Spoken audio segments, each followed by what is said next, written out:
El misterio de la iniquidad, por John Wesley. Este sermón está basado en 2 de Tesalonicenses, capítulo 2 y versículo 7. Porque ya está en acción el misterio de la iniquidad.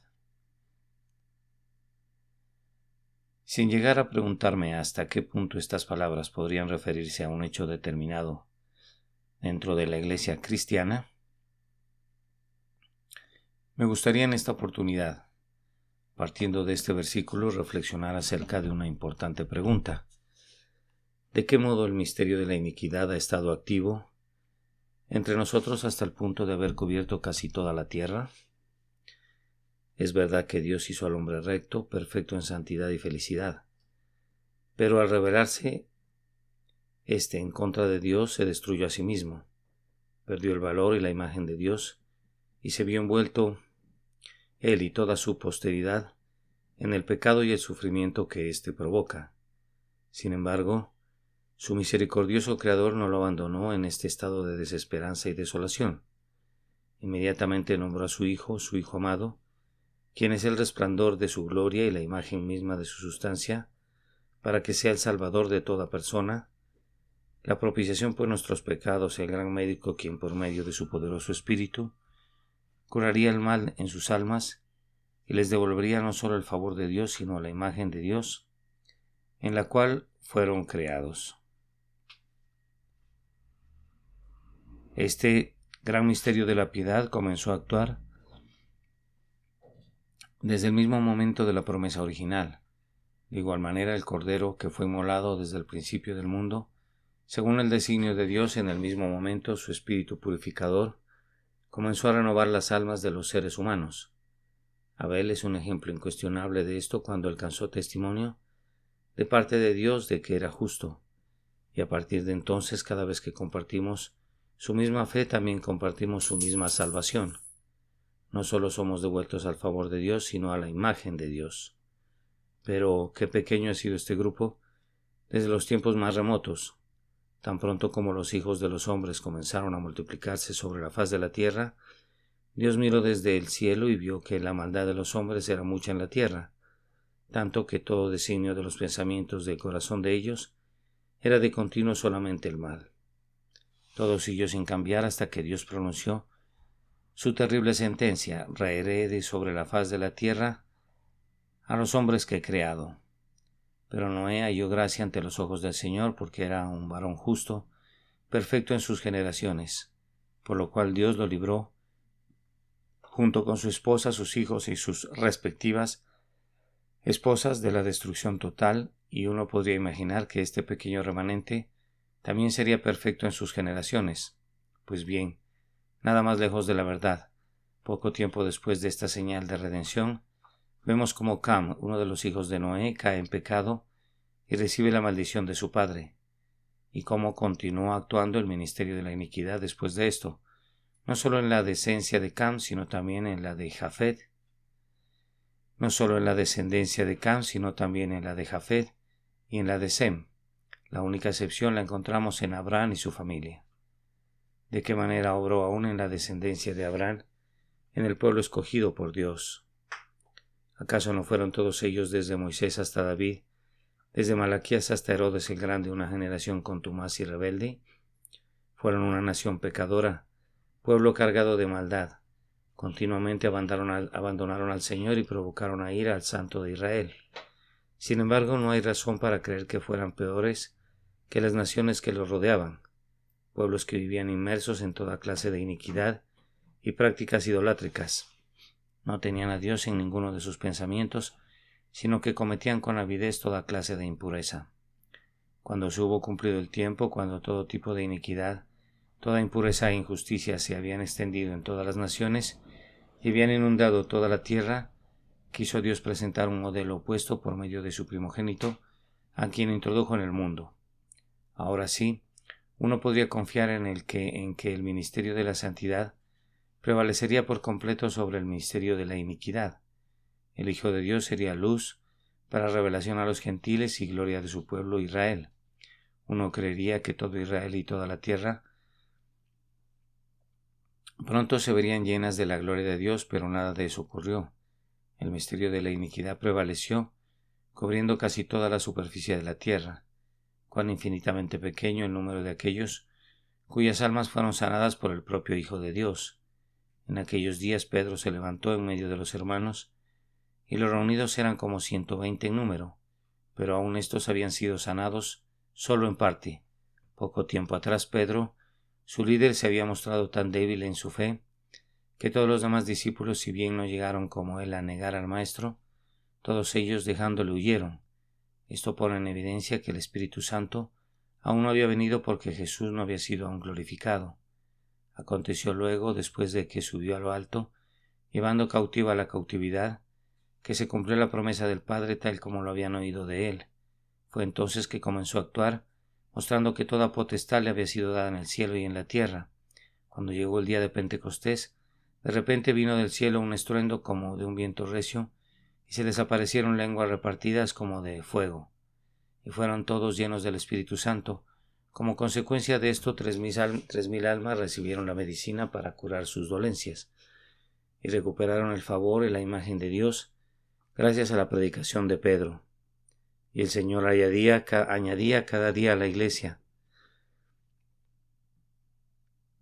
no los que habían de ser salvos, que constituyen una clara deformación del texto, sino los que eran salvos. Es una expresión singular, y también el orden de las palabras que se presenta así. Y el Señor añadía a los que eran salvos cada día a la iglesia. Primeramente eran salvos de la culpa y el poder del pecado. Luego eran agregados a la asamblea de los creyentes. Para comprobar con toda claridad que ya eran salvos, basta leer los breves relatos que han quedado registrados en la última parte del capítulo 2 y en el capítulo 4, y perseveraban en la doctrina de los apóstoles, en la comunión unos con otros, en el partimiento del pan y en las oraciones. Esto es, recibían enseñanza de los apóstoles a diario, tenían en común todas las cosas, participaban de la cena del Señor y asistían a los servicios religiosos. Todos los que habían creído estaban juntos y tenían en común todas las cosas, y vendían sus propiedades y sus bienes, y lo repartían a todos según la necesidad de cada uno. Más adelante agrega, y la multitud de los que habían creído, que habían aumentado notablemente, era de un corazón y un alma. Ninguno decía ser suyo propio nada de lo que poseía, sino que tenían todas las cosas en común. Más aún, y abundante gracia era sobre todos ellos, así que no había entre ellos ningún necesitado, porque todos los que poseían heredades o casas las vendían y traían el precio de lo vendido y lo ponían a los pies de los apóstoles, y se repartía cada uno según su necesidad. En este punto surge una pregunta: ¿cómo llegaron a actuar de esta forma, a tener todas las cosas en común, si no se encuentran en el texto ningún mandamientos expresos de que debían hacerlo? Ante esto respondo que no había necesidad de mandamiento alguno. El mandamiento estaba escrito en sus corazones. Era la consecuencia lógica y natural del amor que habían alcanzado y disfrutaban. Miren lo que dice: todos eran de un corazón y un alma, y ninguno decía, no podían hacerlo porque su corazón rebosaba de amor, ser suyo propio nada de lo que poseía. Y en cualquier lugar en que prevalezca la causa del amor, éste provocará naturalmente los mismos efectos. He aquí el amanecer del Evangelio. He aquí una verdadera iglesia cristiana. Fue entonces cuando nació el sol de justicia en la tierra, trayendo en sus alas salvación. Ahora, si Él salvó a su pueblo de sus pecados y sanó toda enfermedad y dolencia, no solo enseñó la religión que es verdadera sanidad del alma, sino que efectivamente la implantó en la tierra. De este modo llenó el alma de todos los creyentes de justicia, de gratitud hacia Dios y de buena voluntad hacia los demás. Llenó el alma de una paz que sobrepasa todo entendimiento y con gozo inefable y glorioso. Pero qué pronto el ministerio de la iniquidad entró nuevamente en acción. Oscureciendo esa gloriosa perspectiva, comenzó a obrar, no abiertamente, por supuesto, sino en forma encubierta, en dos cristianos, Ananías y Zafira. Ellos vendieron su heredad al igual que el resto, y probablemente por el mismo motivo, pero luego, dando lugar al diablo y actuando según la carne y la sangre, retuvieron parte del precio. He aquí los primeros cristianos que, desechando la buena conciencia, naufragaron en cuanto a la fe. Fueron los primeros que retrocedieron para perdición en lugar de tener fe, para preservar su alma. Tomen nota de la primera plaga que infectó a la iglesia cristiana, el amor al dinero. Y no dudo de que continuará siendo la gran plaga para todas las generaciones cada vez que Dios quiera reiniciar su obra. Todo creyente debe estar alerta, sea que se trate de uno de sus hijos pequeños o de un joven fuerte en la fe. Vean dónde está la trampa, especialmente sus propias trampas, aquellas a las que estarán expuestos después de haber superado el estado de impureza manifiesta. No améis al mundo ni las cosas que están en el mundo. Si alguno ama al mundo, no importa lo que haya llegado a hacer en el pasado, el amor del Padre no está en él. Sin embargo, en la iglesia cristiana primitiva se detuvo esta plaga separando inmediatamente a las personas contaminadas, y fue por esa señal del juicio de Dios para los primeros transgresores que vino gran temor sobre toda la iglesia, de modo que al menos durante ese tiempo nadie se atrevió a seguir su ejemplo. Mientras tanto, el número de creyentes, hombres y mujeres llenos de fe y de amor, que se alegraban de tener en común todas las cosas, aumentaba más, gran número así de hombres como de mujeres. Si tratamos de averiguar de qué manera el misterio de la iniquidad, el poder de Satanás comenzó a actuar nuevamente en la iglesia cristiana, descubriremos que obró de manera diferente, adoptando una modalidad completamente distinta. La discriminación se colocó entre los creyentes cristianos. Aquellos encargados de repetir las provisiones hacían diferencia entre las personas, abasteciendo en forma abundante a los de su propia nación, en tanto que las viudas que no eran hebreas eran desatendidas en la administración diaria. No se distribuía según la necesidad de cada uno. Esto constituía una abierta transgresión al amor fraternal por parte de los hebreos, un pecado en contra de la justicia y la misericordia, especialmente teniendo en cuenta que los griegos, igual que los hebreos, habían vendido lo que poseían y traían el precio de lo vendido y lo ponían a los pies de los apóstoles. Esta fue la segunda plaga que irrumpió en la iglesia primitiva. La discriminación de personas, mostrar mucha consideración hacia aquellos que pertenecen a nuestro grupo y muy poca por los demás, aunque sean tan merecedores como nosotros. La contaminación no terminó allí, sino que un mal acarreó muchos más. Como consecuencia de la discriminación practicada por los hebreos, hubo murmuración de los griegos contra ellos. No solo abrigaron descontento y malos pensamientos, sino que este sentimiento fue naturalmente expresado con palabras. Se habló duramente y sin piedad. Se criticó y difamó, y tan pronto brotó alguna raíz de amargura, seguramente muchos fueron contaminados. Aunque los apóstoles encontraron la manera de evitar toda esta murmuración, quedaba aún tanta raíz de maldad que Dios consideró necesario utilizar una cura mucho más severa. Soltó el poder del mundo sobre ellos. Tal vez así sus sufrimientos, la pérdida de sus bienes, el dolor, la prisión y hasta la misma muerte servirían para que Él los castigara y enmendara al mismo tiempo. Finalmente, la persecución, el último recurso de Dios para un pueblo reincidente, tuvo el efecto deseado: poner fin a la discriminación de los hebreos y a las murmuraciones de los griegos. Entonces las iglesias tenían paz y eran edificadas, cimentadas en el amor a Dios y en el amor que sentían unos por otros. Y así, andando en el temor del Señor, se acrecentaban fortalecidas por el Espíritu Santo. Al parecer fue algún tiempo después que el ministerio de la iniquidad comenzó a obrar nuevamente, esta vez bajo la apariencia del celo. Surgieron graves problemas a partir de quienes celosamente defendían la circuncisión y el resto de la ley mosaica, hasta que los apóstoles y los ancianos tomaron una determinación final para poner fin al mal que se estaba extendiendo, porque ha parecido bien al Espíritu Santo y a nosotros no imponeros ninguna carga más que estas cosas necesarias, que se abstengan de lo sacrificado a ídolos, de sangre, de ahogado y de fornicación.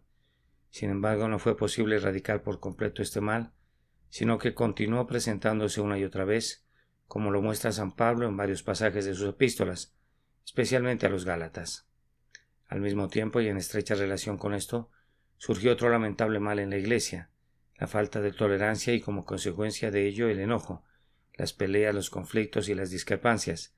En este mismo capítulo encontramos un claro ejemplo Cuando Pablo dijo a Bernabé: volvamos a visitar a los hermanos en las ciudades en que hemos anunciado la palabra, y Bernabé quería que llevasen consigo a Juan, porque era su sobrino, pero a Pablo no le parecía bien llevar consigo a quien antes se había apartado de ellos, y ciertamente tenía razones para actuar así, pero Bernabé estaba decidido a salirse con la suya.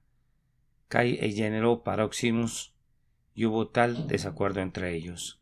Según el texto, no fue Pablo el que ocasionó el problema. Bernabé, en cambio, tuvo más pasión que razones. Como consecuencia de lo ocurrido, se separó de la obra y regresó a su tierra, mientras que Pablo siguió adelante, pasando por Siria y Cilicia, confirmando las iglesias. La primera sociedad de cristianos en Roma tampoco pudo librarse de esta influencia maligna. Entre ellos también existían quienes causaban divisiones y tropiezos, aunque en términos generales parece que habían andado en el amor. Pero qué rápida y poderosamente obró el misterio de la iniquidad en la iglesia de Corinto. No solo hubo entre ellos desavenencias y disensiones, animosidad, terribles y amargas disputas, sino que además pecaban abiertamente, tanto que el apóstol escribió refiriéndose a ellos: tal fornicación cual ni aun se nombra entre los gentiles, mas aún fue necesario recordarles que ni los adúlteros, ni los ladrones, ni los borrachos heredarán el reino de Dios. En todas las cartas de San Pablo encontramos pruebas abundantes de que la cizaña crecía, junto con el trigo, en todas las iglesias, y que en todo lugar el misterio de la iniquidad obraba en contra del ministerio de la santidad de 1000 formas diferentes. Cuando Santiago escribió su epístola, dirigida en forma inmediata a las 12 tribus que estaban en la dispersión, a los judíos conversos, la cizaña sembrada entre el trigo ya había sido dado, ya había dado abundante cosecha. La gran enfermedad del cristianismo, la fe sin obras, se había extendido a lo largo y a lo ancho. La iglesia estaba llena de la sabiduría de este mundo, terrenal, animal, diabólica, la cual dio lugar no solo a habladurías y juicios apresurados, sino a los celos, contiendas, perturbación y toda obra perversa. Ciertamente, quien quiera que analice con atención los capítulos 4 y 5 de esta epístola, se verá inclinado a creer que este primer periodo de la cizaña prácticamente había ahogado al trigo, y que para la mayoría de los cristianos a quienes Santiago dirigió su carta, solo quedaba si acaso una santidad formal. En la misma época San Pedro escribió a los expatriados, los cristianos dispersos en los extensos territorios de las provincias del Ponto, Galacia, Capadocia, Asia y Bitinia. Probablemente aquí se encontraban algunos de los cristianos más eminentes del mundo en este momento. Sin embargo, qué lejos estaban aún estos de ser cristianos sin mancha y sin contaminación. También aquí era crítico el crecimiento de la cizaña junto con el trigo. Algunos de ellos introducían encubiertamente herejías y aún negaban al Señor que los había rescatado, y muchos de ellos, siguiendo la carne, andaban en concupiscencia e inmundicia, como animales irracionales nacidos para presa y destrucción. Son inmundicias y manchas, y mientras comen con vosotros en los ágapes, que en ese entonces se celebraban en toda la iglesia, tienen los ojos llenos de adulterio y no se sacian de pecar, son fuentes sin agua y nubes empujadas por la tormenta, para los cuales la más densa oscuridad está reservada para siempre. Y sin embargo estas mismas personas eran llamadas cristianas y se encontraban en el seno de la iglesia. Ni siquiera dice el apóstol que estas personas solo habían contaminado una iglesia en particular, sino que lo presenta como un mal generalizado, que ya en esa época estaba diseminado entre todos los cristianos a quienes él escribía. Tal es la historia real del misterio de la iniquidad que obraba aún en las iglesias apostólicas, relato que no fue hecho por judíos o paganos, sino por los propios apóstoles. A esto podemos agregar el testimonio de quien es el jefe y fundador de la iglesia, aquel que tiene las 7 estrellas en su diestra, el testigo fiel y verdadero. A partir de la situación de las 7 iglesias en Asia, fácilmente podemos deducir cuál era el estado general de la iglesia. Una de ellas, la iglesia de Filadelfia, sin lugar a dudas, había guardado su palabra y no había negado su nombre. Asimismo, la iglesia de Esmirna se encontraba en situación floreciente, pero todas las demás estaban corruptas en mayor o menor grado, hasta el punto que muchas de ellas no estaban ni una pizca mejor que la presente generación de cristianos. En aquel momento nuestro Señor las amenazó con quitarles sus candeleros, algo que cumplió hace ya mucho tiempo. Esta era la situación real de la iglesia cristiana, aún durante el siglo I, cuando todavía contaban con la presencia y el liderazgo no solo de Juan, sino de la mayoría de los apóstoles. ¡Qué misterio tan grande! ¿Cómo puede Dios, toda gracia y sabiduría, el Todopoderoso, tolerar que esto suceda? No hablamos de una, sino hasta donde sabemos de todas las sociedades cristianas, excepto Esmirna y Filadelfia.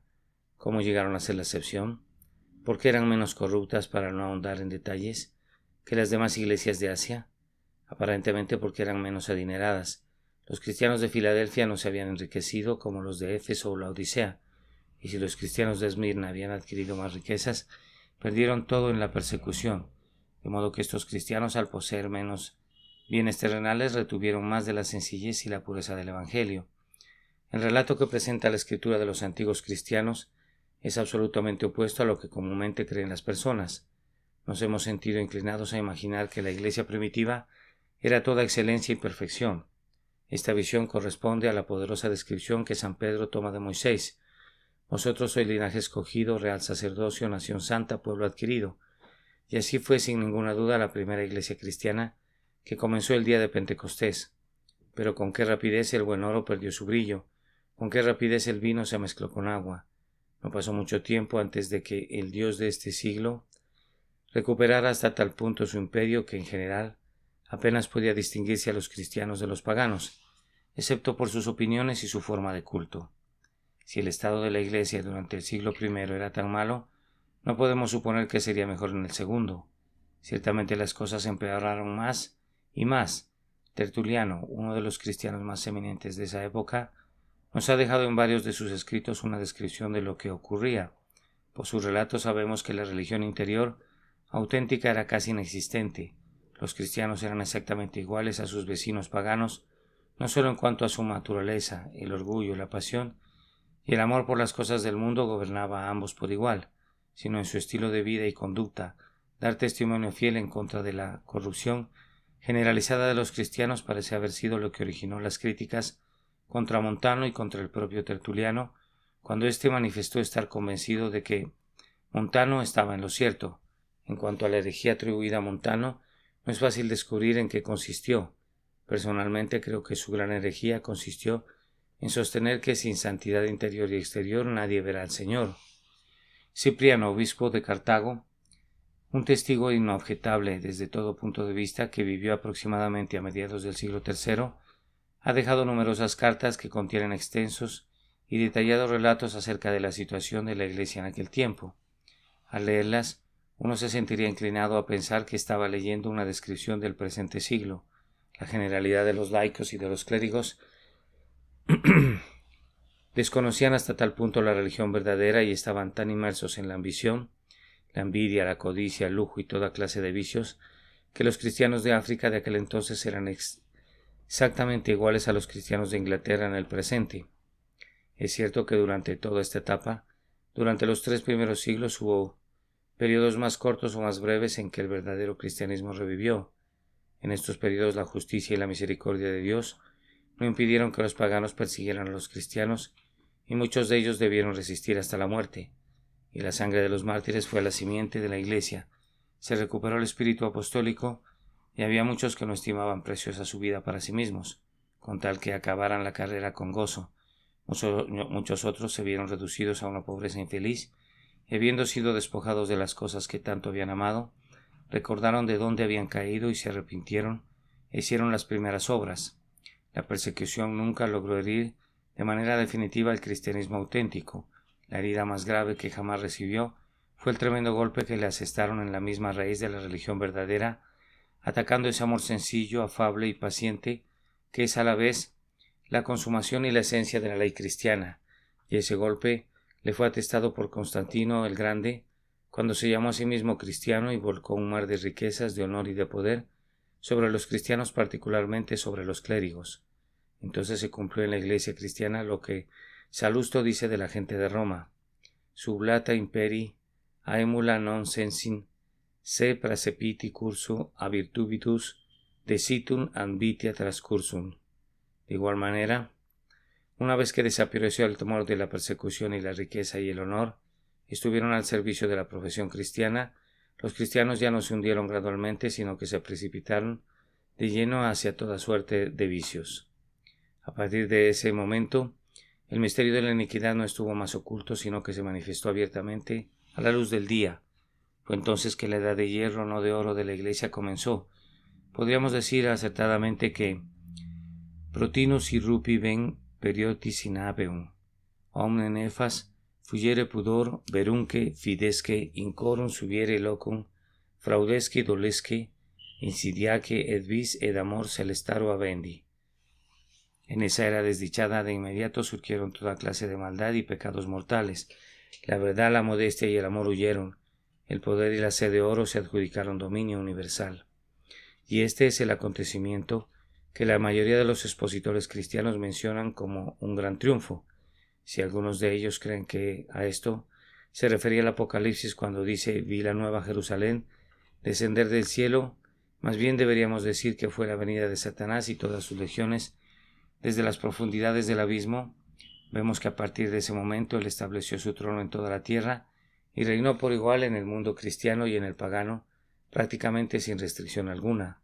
Por cierto, los historiadores nos cuentan solemnemente acerca de las naciones que en todo siglo fueron convertidas al cristianismo por tal y cual persona, santos sin duda, pero estos conversos continuaban practicando toda clase de abominación, exactamente igual que antes de convertirse.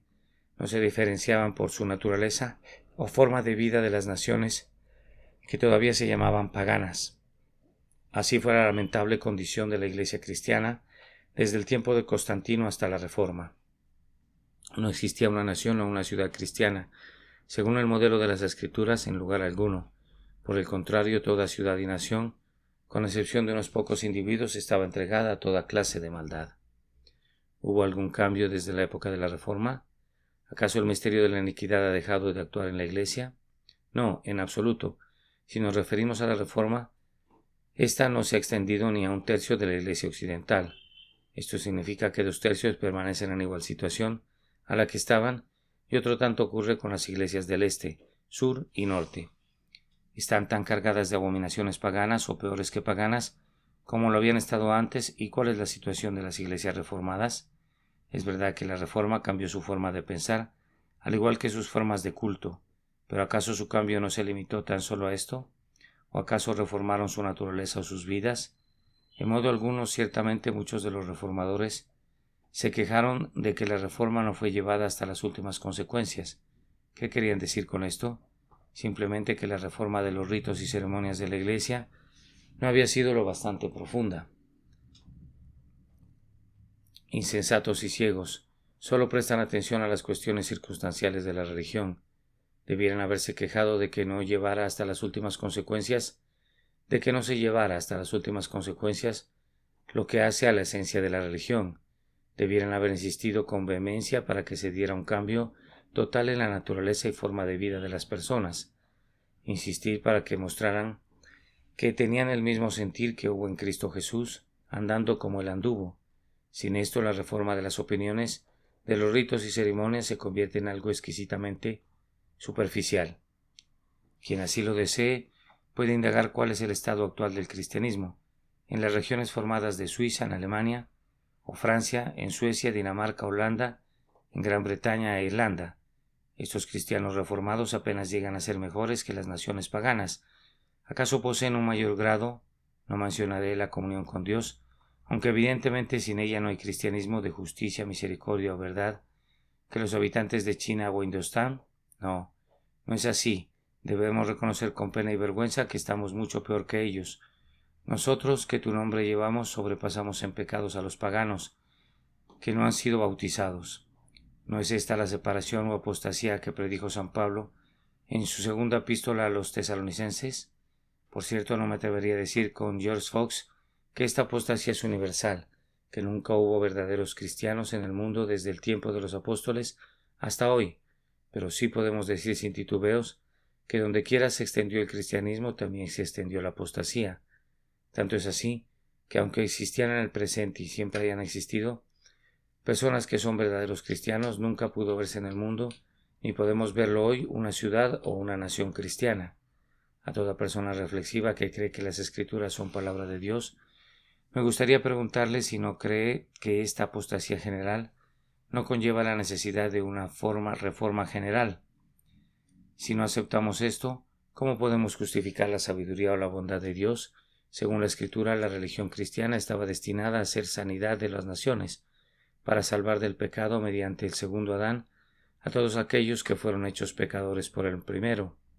Pero no está cumpliendo con su objetivo. Nunca lo hizo, a no ser por un breve periodo en Jerusalén. Ahora bien, aunque no lo ha hecho, no podemos menos que decir que seguramente lo hará. Llegará el día que no solo todo Israel será salvo, sino que llegará la plenitud de los gentiles.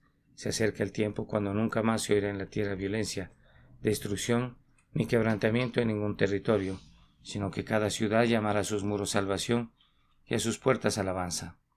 Dijo el Señor: cuando todo el pueblo sea justo, para siempre heredarán la tierra los renuevos de mi planto, la obra de mis manos para glorificarme.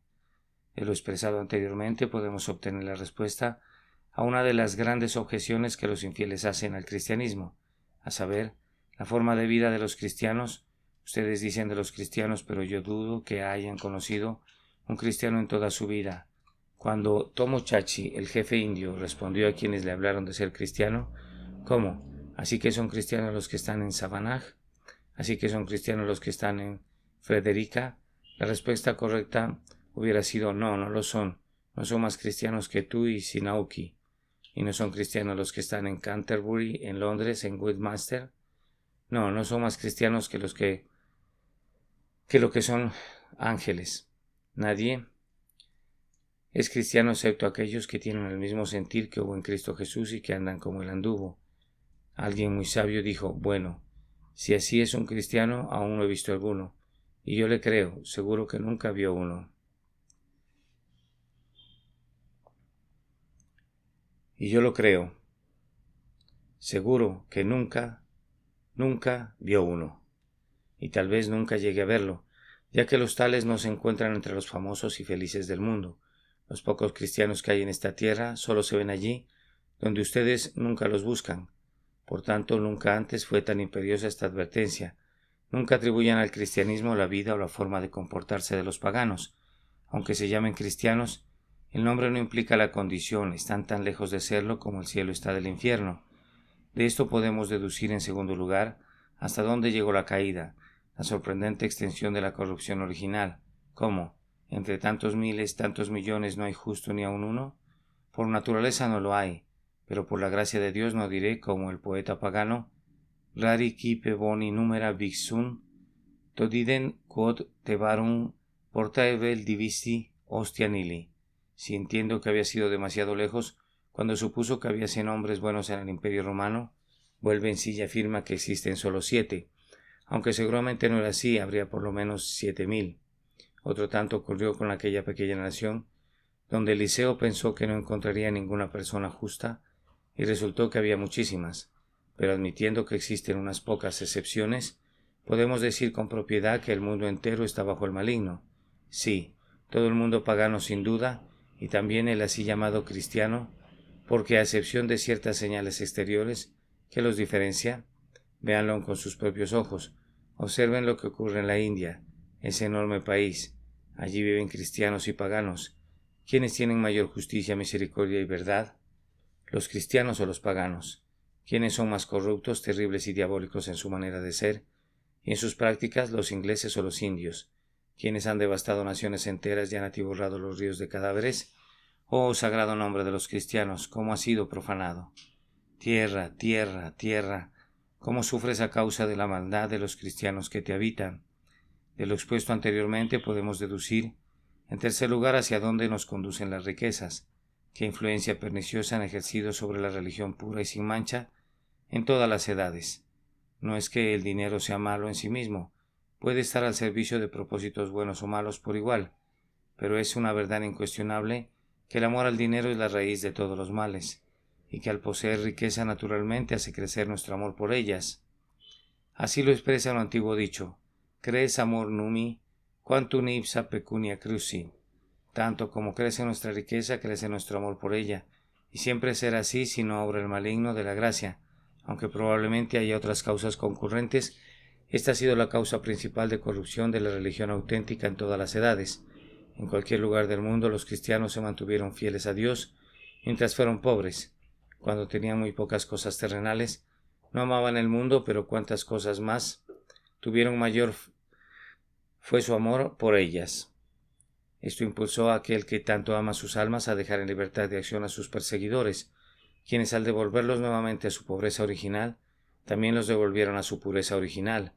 Nunca lo olvides, en todos los tiempos la riqueza ha sido una maldición para el cristianismo auténtico. Una cuarta enseñanza que podemos extraer de todo esto se refiere al constante estado de alerta en que deben vivir quienes deseen ser verdaderos cristianos, teniendo en cuenta en qué condiciones se encuentra nuestro mundo hoy.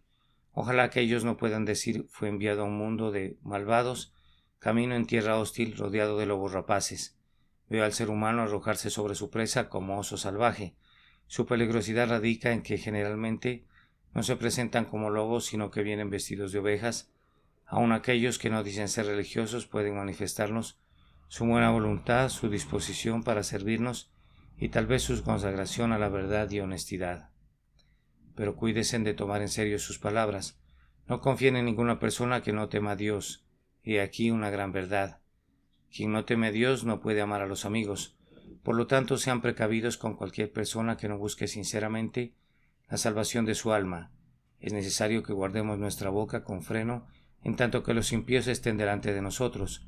Sus conversaciones, el espíritu que los mueve, resultan contagiosos y nos toma por sorpresa sin que nos demos cuenta de lo que ocurre. Bienaventurado el hombre que siempre teme a Dios, porque así se librará de tomar parte en los pecados de otros hombres. Consérvese puros, velad y orad para que no entréis en tentación.